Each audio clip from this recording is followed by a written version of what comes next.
Everybody, and welcome to today's video. And in today's video, I'll be doing a 2022 governor's election prediction. I'm gonna go get started immediately by labeling all the Democrat states: California, Hawaii, Maryland, New York, Illinois, and New Mexico. New Mexico could be likely. So as we go through this state by state, California, with Falconer, it could become very competitive. And given Newsom not being like very popular, at least among Republicans or conservatives, I guess in the state, it could become competitive. But I still think it's still California. I don't see Newsom doing probably enough there. And to be fair, California was one of the better states when it comes to larger states with COVID.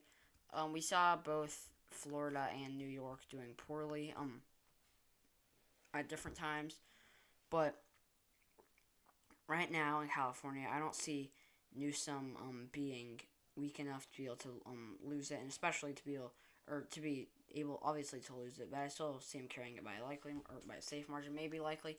For the Republican states: Idaho, Wyoming, Nebraska, Oklahoma, Arkansas, Tennessee, Vermont, and Massachusetts. Now looking at this, Idaho, Iowa, Nebraska, Arkansas, Tennessee, no surprises. Oklahoma, it was actually likely in 2018, which I find kind of surprising. To be fair, Kevin Stitz was in, or Stitt, I'm not sure if it's Stitt or Stitz, I wasn't. But he was not the incumbent. Whereas now he is the incumbent. Which is why, I think that this will probably still be safe. And it was 2018, but that's just one thing to point out. Vermont, Vermont, and Massachusetts, two of the most liberal states in the nation. But they like to elect Republican governors. And Scott and Charlie Baker aren't going to be poor enough. Scott won by like 20% or 40% or something in 2020. And Baker won by I think 30% in 2018. Let me go see those results. Yeah, he won by 30%. And it's so weird because Massachusetts is so liberal. Here's the weird thing. It's strange because Baker won every county in Massachusetts, yet Biden did as well. And then looking at this, Vermont and New Hampshire, a few counties in New Hampshire actually voting blue, but whatever. Which is kind of weird because New Hampshire is probably the most conservative of those three states. But regardless, those are all safe Republican. Democrats likely states: Colorado. Oh, by the way, in New Mexico, Lauren Grisham is not going to be weak enough. To be fair, she almost won it by a safe margin when she was not an incumbent and it was a flip. I still see her carrying it safe. Same thing in Illinois. Pritzker, he flipped the seat and he carried it by a safe margin. So it's a lot like the Senate seat in 2018 or 2016 with Duckworth flipping it by a safe margin. So looking at these, Colorado, if we go to 2018, Jared Polis, he was not an incumbent. It was not a flip, but he was not the incumbent, and he still won by a likely margin. I believe 10.6%. So this was 2 years prior to Biden winning it by 13.5%, and 2 years after Clinton winning it by 4.9%. So I do see him winning it probably by 13 or 14%. We could see it move up to a safe margin. That would not be outside of the realm of possibility. Minnesota, Waltz, he went up by 11% in 2018. I don't see him doing poorly enough for it to slip down to a lean margin. I see him actually doing very well. This county kind of weird. It voted entirely, it was entirely split, which is very, very strange. So I think that one Green Party candidate vote to go another way could make the county vote differently. It's very weird. But it's weird. Michigan, here's the thing, Whitmer, she won by 9 point something percent. Almost 10%. Yeah, 9.6%. That's a pretty big margin of victory. Yes, COVID's been rough in Michigan recently. And yes, it was a blue wave, but I just see her doing I don't see her doing poorly enough. I think that it could slip down to lean, but it'll be a low likely or a high lean. In New Jersey, Connecticut, Rhode Island, and Maine, we can go. Well, Maine, it's not very much of a surprise. We can go look at Janet Mills. When she actually flipped the seat, she still carried it by 7.7%. And let's just go down over here through Massachusetts to Rhode Island, which was, I think, safe, with, Gina Raimondo, but now, Daniel McKee is governor. I just see it being more competitive, especially on the governor level. Connecticut, I mean, like, Lamont only won by, like, 3.2%. He is the incumbent now, so I do think that he would do, pretty well, and we could see it slip down to a lean margin. That would not surprise me. But I think it's going to be like a high lean or a low likely. It's very weird. We could see a lean Connecticut. I'm actually going to, it's hard, because he did only win by 3.2%, but he is the incumbent now, so I'm going to give it to him like a low likely. And then in New Jersey, we can go look at over here, in 2017, Murphy. I mean, like, he won by a likely margin, 13.5%. It's going to be something similar to that. And in Virginia, I actually need to go click on the map. We're obviously not going to see Northam, as the nominee, and we're not going to see an incumbency, but this is just Virginia. Also, by the way, Virginia, I forgot to tell you about Virginia, Jersey, and I think California elections are all going to be in, like, 2021. So yes, and now for the Republicans' likely states, I'm going to go give them Texas, Florida, Alabama safe. South Carolina, I'm going to talk about that in a minute. It's actually going to be really close. South Dakota, Iowa, Ohio, and Alaska. Now, in the state of South Dakota, this could be safe. I mean, like, looking at 2018, Kristi Noem, she literally won by like 3.4%, and South Dakota has been one of the worst states with COVID. I mean, like, I see Noem drastically overperforming her 2018 performance, but I think that combined with her weak performance in 2018 and I guess the weakness when it comes in South Dakota, or not necessarily weakness, the weak response, I guess, or the poor response is, I guess, how I'll put it, to COVID. I don't see it shifting like that, 11.6% that it needs to. I just don't see it happening. Texas, I mean, like, 2018 Abbott did actually really, really well. He won by 13.3%. So I see it still being a likely margin. I see it being something similar to Cornyn. Abbott, he is like Cornyn as a candidate. I see him winning by probably maybe like 9%. He's an incumbent, which I think is definitely going to help him. So I'm going to give it to him like R plus 9, R plus 8. Florida, DeSantis, I mean, like, I think that in 2018, I think what's going to happen is, because I've been, a critic of his chances as a candidate. People, I think, have, assumed that he is a good suburban candidate without a whole lot of evidence, and I have been, fairly critical of that because I've tried to, argue against it, in the past, and like I've actually written an article about it as well, about why I don't think he's actually a very good candidate. But I think that what's going to happen is he's very popular, or he's a good candidate in Florida, or he's an incumbent, and he's not as popular as he was earlier. He only has like a 53% approval rating, but he's still going to be strong enough, and I think that even against like Nikki Fried, it's going to be like likely for him, just because he's too good as a governor, or in a governor election in Florida. I don't see him losing this at all. But I think that what we're going to see is an overinflated performance for him, just because he's going to do so strong in the state.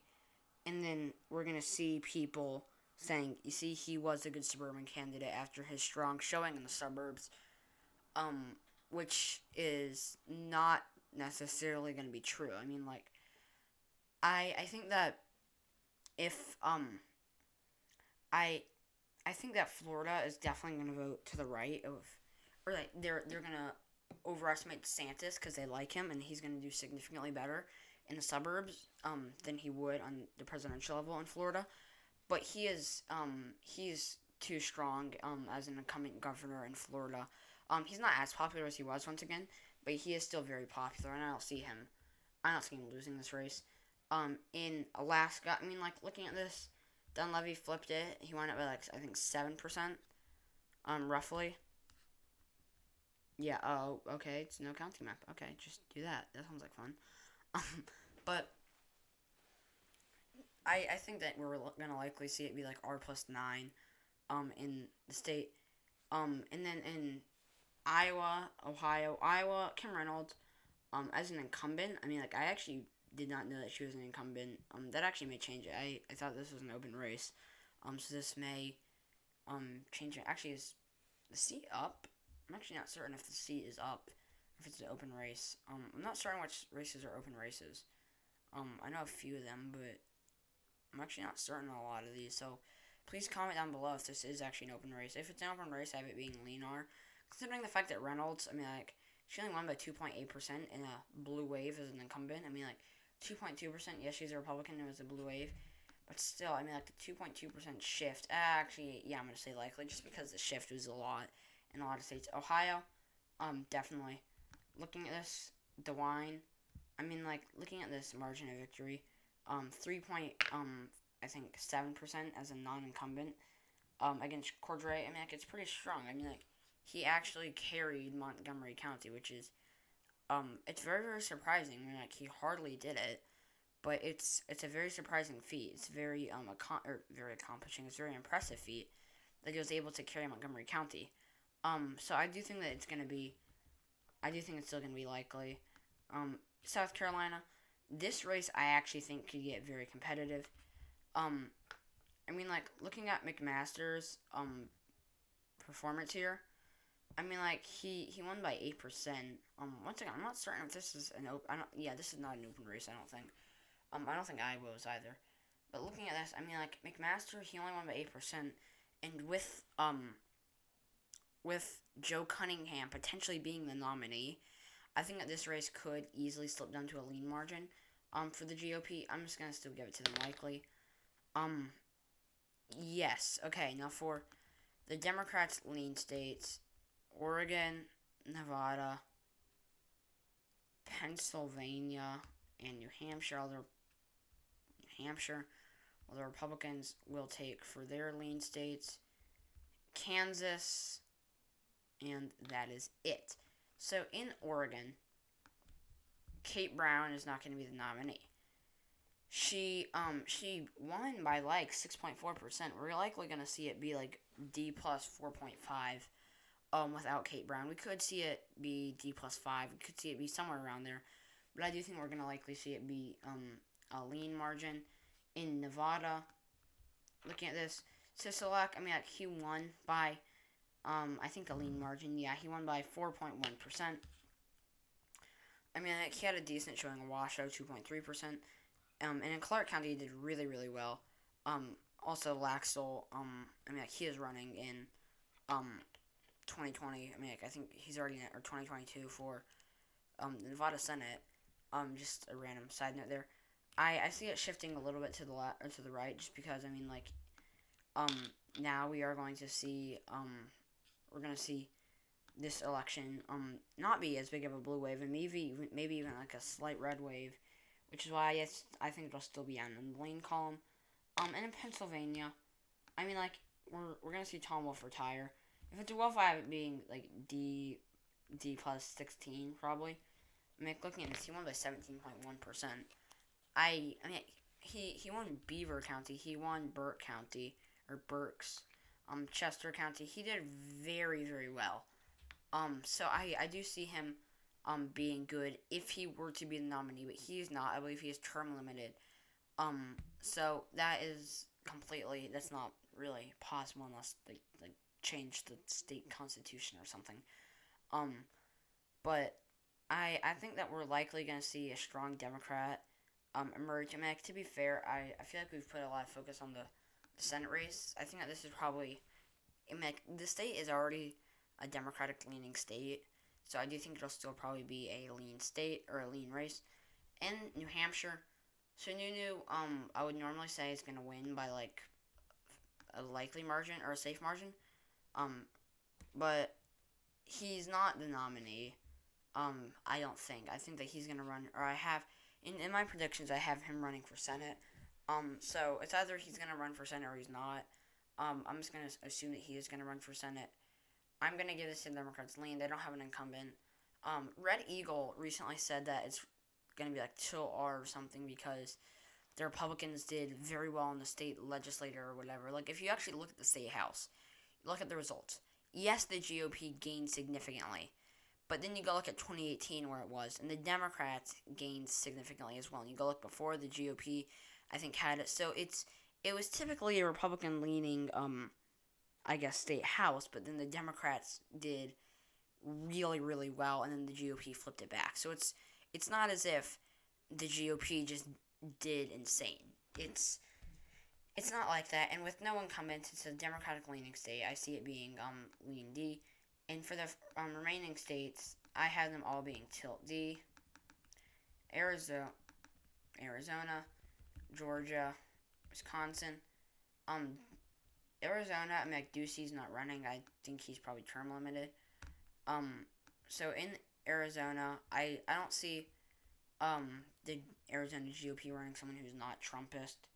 I don't see it happening. I feel like they really like to run Trumpist candidates. And they're very Trumpist. I don't see them not running a Trumpist. Arizona does not like Trumpists. The Arizona Democratic Party, I mean, they're fairly smart. They know that they need to run moderates to be able to win there, and they seem to have been doing that. I think we're gonna likely see another moderate running in the Senate race, and or the governor race. And we're likely gonna see it be tilt blue.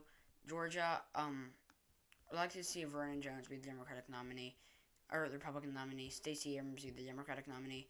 I see the Republicans doing. Obviously, Stacey Abrams is going to do very, very well in Atlanta, but I see there being less rural turnout, more suburban turnout, and the Democrats overall doing significantly better in the suburbs, and then or better compared to 2018, not necessarily in 2020 or not necessarily a significant overperformance from 2020 and 2021 in the runoffs.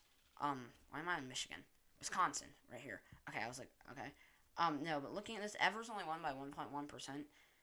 He beat an incumbent Scott Walker, but it also is a very competitive state, and we're gonna likely see Ron Johnson win or do very well on or in this race on the Senate or in the Senate race. If he's a nominee against Evers, I still see it being tilt blue.